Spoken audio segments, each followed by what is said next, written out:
আপনি বলেন না যে সকালবেলায় চাইলে সে গান গাক, তা আমি তো বলছি সকালবেলা সে ফজর নামাজ পড়ে শুরু করুক। এটা করলে তো যখন সাম্প্রদায়িক এখন যারা গান গায় তাদের মধ্যে কেউ ফজরের নামাজ পড়ে না, পড়ে না, মানে আয়োজনই হোক ওইটা বা তার না অনুষ্ঠানটা এরকম যে আমি বলি সৃষ্টিকর্তাকে এটা দিয়ে স্মরণ না না আমি করছেন, বলি অথবা অনুষ্ঠানটা এটা হোক যে বাংলাদেশের যেহেতু অনেক মানুষ মুসলমান, তাইলে আমরা সবাই ফজর নামাজ পড়ে, ফজর নামাজ এটা বৈশাখ একটা অনুষ্ঠান, এটা কি করা যাইতো বা করাকে ঠিক হইতো বা করছে, করে নাই। কোনো একটা সংস্কৃতিকে, যারা হিন্দুদের সংস্কৃতি বা মুসলমানের কোনো সংস্কৃতিকে যদি আমি সার্বজনীন বলে চাপাই দিই, আমি যদি বলতে পারি যে বাংলাদেশের মানুষ তো সবাই ফজর নামাজ পড়ে, অধিকাংশ মানুষ নামাজ পড়ে, তাহলে জুমা আমাদের একটা সার্বজনীন উৎসব, এটা বলা কি ঠিক হবে? আমরা সেটা বলছি না। ইসলামে একটা মানে যে ইসলামের দুই রকম আছে, একটা হলো শরিয়া যে বিষয়গুলোকে সুনির্দিষ্ট করে দিচ্ছেন ইবাদত হিসেবে, সেখানে নতুন কিছু ঢোকানো যায় না। আর এর বাইরে ইসলাম সব কিছুকে জায়েজ করে রাখছে যদি না নিষেধাজ্ঞা আসে। এখন বাংলা নববর্ষ পালন এই নিয়ে আপনি ইসলামী অঙ্গনে বেশ তর্ক দেখবেন, জায়েজ না জায়েজের। সেক্ষেত্রে এই কথাটা পরিষ্কার করা যে যারা বাংলা নববর্ষ পালন করছে, এবং এবার আজকে জাতীয় সাংস্কৃতিক জাসাক নামে একটা প্রতিষ্ঠান করছে, তো তারা ইবাদত মনে করে না, ফলে ওই জায়গা থেকে শরীরের সাথে কোনো সংঘর্ষ তৈরি হবে না। কিন্তু পয়লা বৈশাখ যেভাবে পালন হইতো আগে মঙ্গল শোভাযাত্রা নামে, ধরেন একটা মঙ্গল প্রদীপ, মঙ্গল শোভাযাত্রা, মানে একটা কিছু করলে আমার মঙ্গল হয়, এই ধারণাটা ইসলামের সাথে আসলে যায় না। এবং কী করলে মঙ্গল হয় সেটা ইসলামের সুনির্দিষ্ট, এখানে নতুন করে কিছু বাড়ানো যায় না। তো যখন মঙ্গল শোভাযাত্রা, একটা যাত্রা করে বছরের শুরুতে মঙ্গল আনা হবে, এটা ইসলামের সাথে মানে যায় না বলেই আমরা প্রতিবাদ তৈরি হয়েছিল। এবং সেখানে যে ধরনের ইয়াগুলো করা মানে প্রদর্শন করা হতো, সেগুলো ইসলামের সাংঘর্ষিক ছিল। আপনি বলেন না যে সকালবেলায় চাইলে সে গান গাক, তা আমি তো বলছি সকালবেলা সে ফজর নামাজ পড়ে শুরু করুক। এটা করলে তো যখন সাম্প্রদায়িক, এখন যারা গান গায় তাদের মধ্যে কেউ ফজরের নামাজ পড়ে না, মানে আয়োজনই হোক ওইটা বা তার অনুষ্ঠানটা এরকম যে আমি বলি সৃষ্টিকর্তাকে এটা দিয়ে স্মরণ করছেন, অথবা অনুষ্ঠানটা এটা হোক যে বাংলাদেশের যেহেতু অনেক মানুষ মুসলমান, তাইলে আমরা সবাই ফজর নামাজ পড়ে, ফজর নামাজ এটা বৈশাখ একটা অনুষ্ঠান, এটা কি করা যাইতো বা করাকে ঠিক হইতো বা করছে, করে নাই। তাহলে এমন একটা জিনিস শুরু করবেন কেন যেখানে বাংলাদেশের অধিকাংশ মানুষের মতের সাথে একটা সাংঘর্ষিক অবস্থান তৈরি হয়?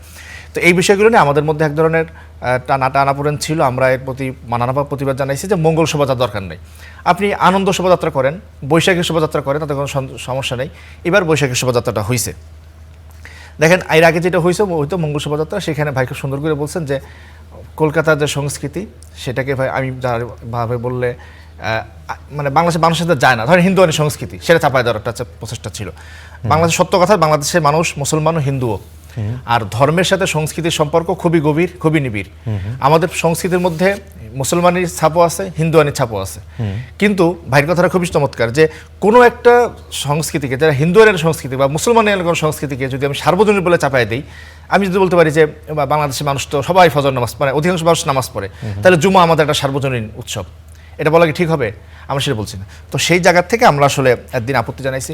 তবে এখন যেটা হয় না যে একদিনের জন্য লুঙ্গি পরা, একদিনের জন্য পান্তাবাদ খাওয়া, এটা আমি আসলে সমস্যা দেখি না। যে শহরের মানুষ করে না, একটা দিনের জন্য হইলেও তো সে মানে মনে করে, হ্যাঁ। এবং ইসলামে ওইটা আছে যে রোজার মাসে ইবাদত করলে বিশেষ বিশেষ ছব আছে, রোজার মাস তলানো মাসে চালাতে কিছু না, একটা ঘোষণা দেওয়া মাস। তো একটা নির্দিষ্ট দিনকে কেউ মনে করে, কেউ যদি মানে বাঙালিয়ানাকে আনে, সামনে আনে, তাদের দোষের কিছু নাই। কিন্তু পয়লা বৈশাখ, বাঙালিয়ানা, এগুলোকে একটা রাজনৈতিক প্রকল্প আকারে ইসলামের বিরুদ্ধে ব্যবহার করা, এটা একটা সমস্যাজনক। বাংলাদেশে ইসলামের ব্যবহার করার প্রচলন ছিল। আমাদের বাংলাদেশের আগের যে ফ্যাসিবাদী প্রধানমন্ত্রী ছিল, তিনি স্বাধীনতার 50 বছর উদযাপনে একটা অনুষ্ঠান করছিল সংসদের সামনে। সেই অনুষ্ঠানে আমি একটা খুঁটায় দেখছি, সেখানে অনেক রকম লোক মানে পোশাক পরা ছেলেপেলে আছে, মানুষজন আছে, কিন্তু পাঞ্জাবি পরা, টুপি পরা কোনো মানুষজন নাই। মানে এমনভাবে উপস্থাপন করা হলো যে বাংলাদেশের মধ্যে ইসলাম, মুসলমানি পোশাক এগুলোকে নাই করে ফেলা হলো। তো সর্বক্ষেত্রে ইসলামকে নাই করে দেওয়ার যেটা কালচারাল যে প্রজেক্ট, এটা কিন্তু খুব মারাত্মক ভাই। মানে আমি এই অঞ্চলে ইসলামের কোনো শেকড় নাই, এটা যদি প্রমাণ করা যায়, 2 দিন পরে আমাকে রোহিঙ্গা বানায় দেওয়া সম্ভব। বাংলাদেশে ইসলামকে রোহিঙ্গা বানায় দেওয়ার একটা প্রকল্প, সেটা আমরা ফ্যাসিবাদী হাসিনা সরকার শুরু করছে, তারও আগের থেকে শুরু হয়েছিল, হাসিনা না, তার আগের থেকে শুরু হয়েছিল। আপনি জানেন যে যশবন্ত সিংহ তিনি একটা বই, এবং যেটা বিজেপি এবং RSS এর প্রকল্প, যে ভারতবর্ষে মুসলমানদেরকে ইসলামকে এটা আগন্তুক ধর্ম হিসেবে, উপনিবেশিক ধর্ম হিসেবে দেখানোর একটা প্রচেষ্টা, বাংলাদেশেও ইসলামকে উপনিবেশিক ধর্ম আকারে দেখানোর একটা প্রচেষ্টা খুব জোরালোভাবে চালু ছিল। এই সরকার আগের সরকার, হাসিনা সরকার যে বই করছিল, সেখানে এক জায়গায় লিখছে ইখতিয়ারউদ্দিন মোহাম্মদ বিন মুখতিয়ার খলজি অত সালে বাংলা অঞ্চল দখল করেন। হ্যাঁ, তার মানে কি ইসলামের দখলদার হিসেবে আসছে। সেজন্য ইসলামকে দখলদার হিসেবে দেখানো, ইসলামকে একটা উপনিবেশিক ধর্ম আকারে দেখানো, এদেশের মাটি মানুষের সাথে দৈনন্দিন জীবনাচারের সাথে ইসলামকে সম্পর্কহীন দেখানোর যে রাজনৈতিক প্রকল্প, সেটার একটা বড় উপসর্গ আকারে পয়লা বৈশাখ, যেটা মঙ্গল শোভাযাত্রা আমি হাজির ছিল। এবার একটা ভালো দিক হয়েছে, এবার বৈশাখী শোভাযাত্রা হয়েছে, সেখানে ধর্ম প্রশ্নটা খুব মুখ্য ছিল না যেগুলো আনছে। এবং দেখলাম যে এবার একটা খুব গুরুত্বপূর্ণ যেটা ইসলামপন্থীরা, বিশেষ করে দাবাত ইসলাম এবং কওমি ঘরানার যারা কবি মুহিব খান সহ, তারা কিন্তু বৈশাখে খুব করে উদযাপন করছে। এইবারই প্রথম দেখলাম ইসলামপন্থীরা বলছে সংস্কৃতি আমার, দেশ আমার, বৈশাখ আমার, এই টাইপের একটা দাবি করছে। এটা বাংলাদেশ ইসলামপন্থীদের মধ্যে আসলে ছিল না। আমি কওমি ধারার মধ্যে তো একেবারেই দেখি নাই। আমি নিজে এটা নিয়ে 2019 সাল থেকে পয়লা বৈশাখের সাথে আমাদের সম্পর্ক দেখানোর জন্য লেখালেখি করছি, প্রচুর গালি খাইছি আমি, এবার সেটা হয়েছে। এবং জামাত ইসলাম যেভাবে আজকে বৈশাখী উদযাপন করলো, এটা একটা ভালো দিক।